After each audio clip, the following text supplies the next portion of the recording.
अस्सलाम वालेकुम and welcome to your own channel Daraz mentor. मेरा नाम है इरफान और मैं आपको दराज की बहुत सारी पॉलिसीज़ के बारे में बताता हूँ। आज का हमारा जो बेसिक टॉपिक है वो है दराज का पेमेंट का जो इशू आज चल रहा है। इस इशू के बारे में हम अब देखेंगे कि ये इशू है क्या और इसको हम किस तरीके से कैटर कर सकते हैं।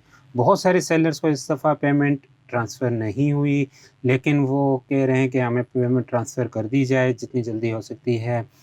और इसके अंदर क्या कुछ रीज़न्स हैं उसको हम देखेंगे आज।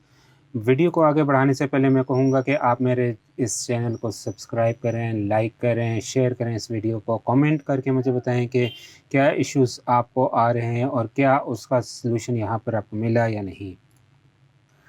दराज जो है वो क्या स्कैम कर रहा है, दराज का ये स्कैम है या नहीं, इसके बारे में हम पूरी तरीके से देखेंगे।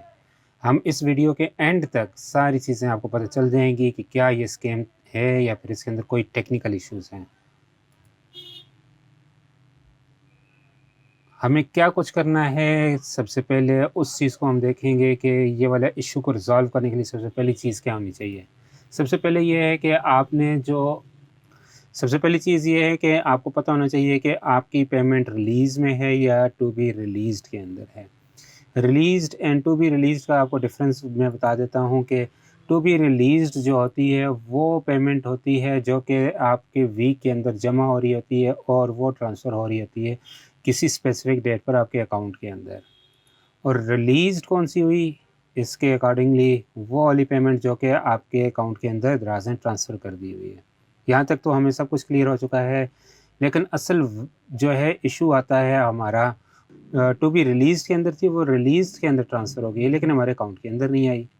इसको हम किस तरीके से देखेंगे, पहला स्टेप जो हमने उठाना है उसमें ये है कि हमने स्क्रीनशॉट ले लेना है अपनी पेमेंट का और उस पेमेंट का जो हमारी पेमेंट ट्रांसफ़र नहीं हुई उसका स्क्रीनशॉट लेके उसको सर्कल करना है, हाइलाइट करना है और उस स्क्रीनशॉट को हम अपने मोबाइल या डेस्कटॉप के ऊपर सेव कर लेंगे।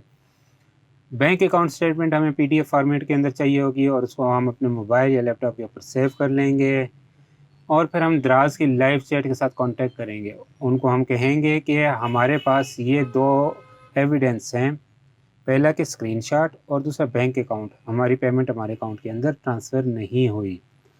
लाइव चैट एजेंट क्या करेगा, वो सबसे पहले आपकी जो है ना डॉक्यूमेंट्स को लेगा, लेके आपकी वो कंप्लेन एक जनरेट करेगा। आपको कंप्लेन नंबर एक असाइन हो जाएगा। ये कंप्लेन नंबर जो है वो आपको ईमेल के थ्रू भी रिसीव हो जाएगा जो कि दराज ऑटोमेटिकली ईमेल करता है आपको, आपकी जो पेमेंट होती है या फिर जो भी इशू होता है उससे रिलेटेड। कंप्लेन नंबर सेव करके रख लेंगे। जब आपके पास ये सेव करके और इसका स्क्रीनशॉट बना के रख लेंगे, ये फ्यूचर के लिए है कि आपको फ्यूचर के अंदर जब भी कहीं दराज के साथ कोऑर्डिनेशन करनी हो तो फिर आपके पास ये एविडेंस हो। मोस्टली तौर पर ये वाली जो कंप्लेंट सॉल्व होती है वो 4 से 5 दिन लगते हैं, लेकिन इसके अंदर सैटरडे और संडेज़ इंक्लूड नहीं होते और हॉलीडेज़ भी कोई इंक्लूड नहीं होती। अब ये दराज फाइनेंस डिपार्टमेंट जो है वो आपको रिस्पॉन्स करेगा, लेकिन ये रिस्पॉन्स कितने दिन तक हो सकता है? यूजुअली जो है यानी कि आम तौर पर ये आपके पास 10 से 15 दिन तक लग जाता है। मैक्सिमम का है 10 से 15 दिन, उससे पहले भी आपको रिस्पॉन्स आ सकता है। और आपको जो है ना वो शायद एक ईमेल आ जाए कि आपकी पेमेंट जो है वो ट्रांसफ़र नहीं हुई, आप 2 दिन तक या 4 दिन तक इंतज़ार करें। ये भी वर्किंग डेज़ की ही कैलकुलेशन के अंदर आएँगे। और जो है ना आपकी कंप्लेंट क्लोज़ हो गई होगी और आपको 2 से 4 दिन तक जो है ना अमाउंट रिसीव होने का ये बता देंगे। कुछ सिचुएशंस ऐसी होती हैं जिसके अंदर जो है ना आपको अमाउंट रिसीव नहीं होती। इसके अंदर एक सिचुएशन और भी है जिसके अंदर आपको अमाउंट का वो ट्रांज़ैक्शन आईडी दे देते हैं कि हमारे अकाउंट से ये पेमेंट निकल गई है। अब इस सूरत में जिसमें आपको ट्रांज़ैक्शन आईडी दे देते हैं, वो ट्रांज़ैक्शन आईडी आप अपने बैंक के पास लेके जाएँगे।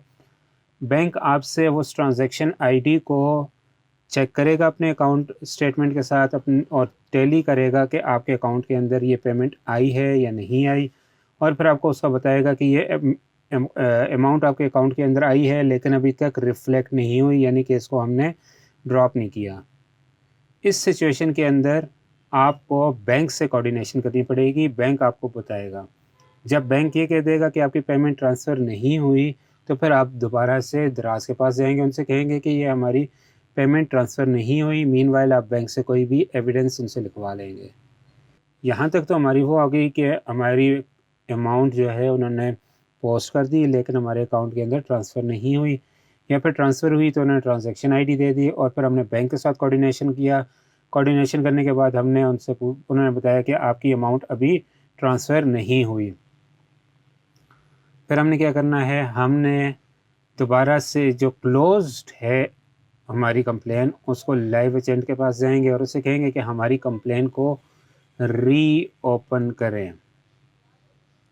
रीओपन करवाने से आप उनको देंगे अपनी फ्रेश बैंक स्टेटमेंट देंगे और उनसे कहेंगे कि हमारे पास ये अमाउंट ट्रांसफ़र नहीं हुई, और आप इस कंप्लेन को रीओपन कर लें और फिर आप कुछ दिन तक इंतज़ार करें, आपके अकाउंट के अंदर ये पेमेंट ट्रांसफ़र हो जाएगी।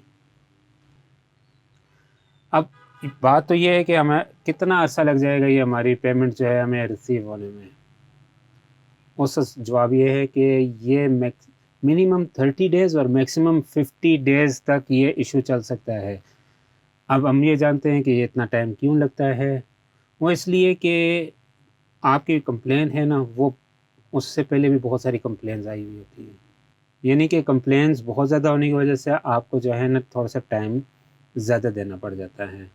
दूसरा ये कि पेमेंट सिस्टम है, पेमेंट सिस्टम के अंदर टेक्निकल इश्यूज़ होते हैं, कुछ रिवर्सल का इशू होता है।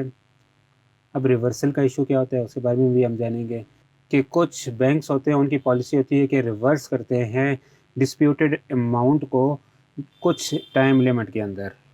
बैंक ने दराज़ को कहा कि ये वाली पेमेंट मेरे एक स्पेसिफ़िक कस्टमर के अकाउंट के अंदर आपने ट्रांसफ़र की, लेकिन वो हमारे पास अकाउंट के अंदर जमा नहीं हुई। इसको आप रिवर्स करें, तो वो टाइम ले लेगा तकरीबन 3 दिन, और दराज़ फिर उसको दोबारा से चेक करेगा, री-वेरीफ़ाई करेगा और उसके बाद भेजेगा, दोबारा से पोस्ट करेगा। यहाँ तक एक ये इशू हो जाता है, और ये टाइम लिमिट्स होती हैं। रिवर्सल क्या होता है, बेसिकली पेमेंट का किसी भी अकाउंट के अंदर डिपॉज़िट ना होना और उसको दोबारा से वापस उसी जगह पर जहाँ से वो डिपॉज़िट करवाई जा रही है वहाँ पर भिजवाना, इसको रिवर्सल का प्रोसेस कहा जाता है। दराज़ एक आप भी जानते हैं कि एक बहुत बड़ी कंपनी है, उसका कमर्शियल अकाउंट है, और एक दिन में जब ये पोस्टिंग हो रही है तो उसमें बहुत ज़्यादा बड़ी अमाउंट्स ट्रांसफ़र हो रही होती हैं।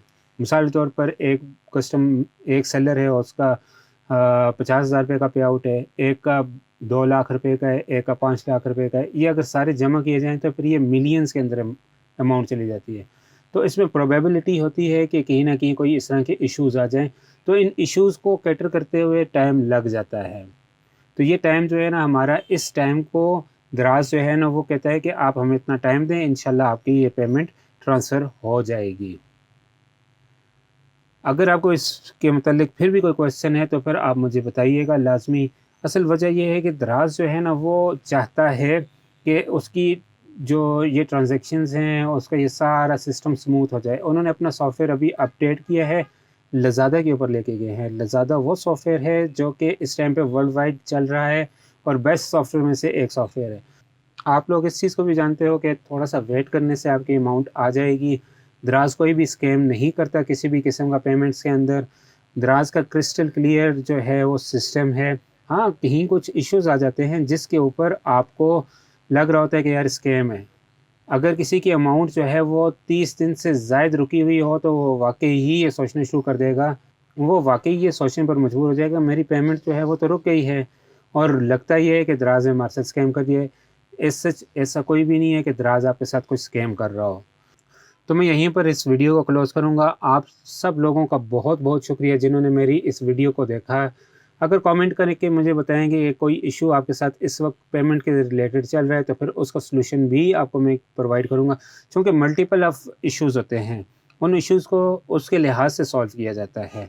तो मैं ये भी उम्मीद करूँगा कि आप मेरे इस चैनल, बल्कि मेरा नहीं है ये आप लोगों का चैनल है, इसको लाइक करेंगे, सब्सक्राइब करेंगे और वीडियो को आगे से आगे फैलाएँगे, कमेंट करके अपने इश्यूज़ को बताएँगे।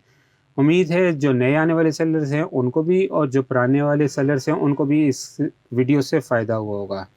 नेक्स्ट वीडियो तक के लिए मुझे इजाज़त दीजिएगा। अल्लाह हाफ़िज़।